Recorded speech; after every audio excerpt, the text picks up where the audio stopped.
vətəndaş öz vətəninə görə, öz millətinə görə, öz xalqına görə milli qürur hissi keçirir.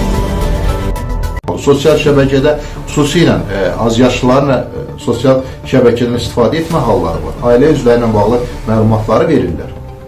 Bu, ana haqqında, baba haqqında, ata haqqında kimsə ona əlaqəyə girir və yaxud həmin azyaşlının sinif yoldaşının profili ilə o azyaşlı ilə yazışmalar var. Siz təsəvvür edirsiniz.